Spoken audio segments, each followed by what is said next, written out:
दोस्तों, आज मैं आपको लेकर चल रहा हूं एक ऐसी यात्रा पर जो हमें भारतीय सिनेमा के जन्म स्थान तक पहुंचाएगी।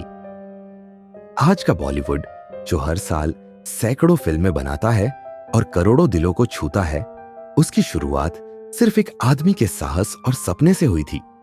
उस वक्त जब भारत अंग्रेजों की गुलामी के बोझ तले दबा हुआ था, एक शख्स ने इस अंधेरे में उम्मीद की एक रोशनी जगाई।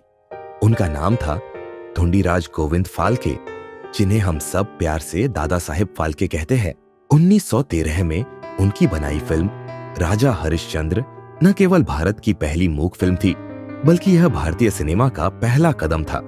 तो आइए चाय की चुस्की के साथ जाने इस फिल्म की शुरुआत से लेकर इसके सफल होने तक की रोमांचक कहानी।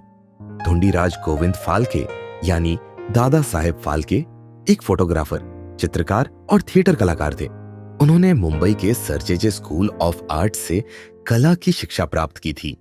उनकी जिंदगी बदलने वाला क्षण तब आया जब उन्होंने मुंबई के एक थिएटर में पहली बार एक ब्रिटिश फिल्म देखी। वो फिल्म थी the life of Christ. Dada Saheb ने फिल्म देखकर सोचा, जब ये लोग अपनी कहानियां बड़े पर्दे पर दिखा सकते हैं, तो हम भारतीय अपनी पौराणिक कथाओं को क्यों नहीं दिखा सकते। यह सवाल उनके मन में गूंजता रहा और यहीं से उनकी फिल्म बनाने की यात्रा शुरू हुई। दादा साहेब के सामने कई चुनौतियां थी। अपने इस सपने को पूरा करने के लिए उन्होंने अपनी जमीन, गहने और यहां तक कि घर की चीजें बेच दी। उस समय भारत में फिल्म बनाने की तकनीक बिल्कुल भी नहीं थी। दादा साहेब ने लंदन जाकर कैमरा और फिल्म निर्माण का ज्ञान हासिल किया और वहां से आवश्यक उपकरण खरीदे।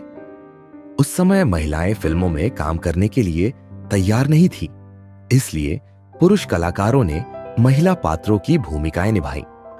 उदाहरण के लिए अन्ना सालुंके ने रानी तारामती की भूमिका निभाई।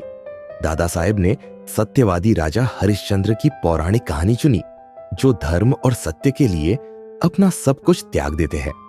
यह कहानी भारतीय संस्कृति और मूल्यों का प्रतीक थी। दादा साहेब और उनकी टीम ने 7 महीने और 21 दिन में फिल्म पूरी की। 3 मई 1913 को मुंबई के कोरोनेशन थिएटर में राजा हरिश्चंद्र का प्रीमियर हुआ।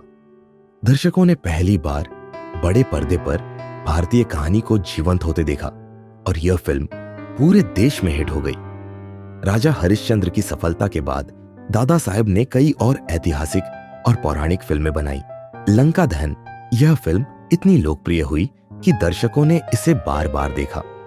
कृष्णा जन, कालिया मर्दन, जिसमें उनकी बेटी मंदाकिनी ने कृष्ण की भूमिका निभाई। दादा साहेब फाल्के के भारतीय सिनेमा में अमूल्य योगदान के सम्मान में भारत सरकार ने 1969 में उनके नाम पर दादा साहेब फाल्के पुरस्कार की स्थापना की। यह पुरस्कार भारतीय सिनेमा का सर्वोच्च सम्मान माना जाता है और आजीवन योगदान के लिए दिया जाता है। पहला दादा साहेब फाल्के पुरस्कार प्रसिद्ध अभिनेत्री देविका रानी को प्रदान किया गया था। दोस्तों, दादा साहेब फाल्के का सपना न केवल उनकी मेहनत और जुनून का परिणाम था, बल्कि यह भारतीय सिनेमा के लिए एक नई शुरुआत थी। उनकी बनाई फिल्में सिर्फ कहानियां नहीं थी, बल्कि यह साबित करती है कि कला और संस्कृति किसी भी कठिनाई को पार कर सकती है। तो अगली बार जब आप कोई फिल्म देखें, तो याद करें कि यह सब एक इंसान के सपने से शुरू हुआ था। ऐसी ही और प्रेरणादायक कहानियों के लिए बने रहिए किस्सों की चाय के साथ।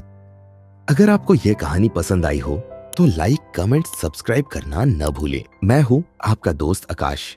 फिर मिलूंगा एक और शानदार किस्से के साथ। तब तक चाय का स्वाद और सपनों की उड़ान बनाए रखें।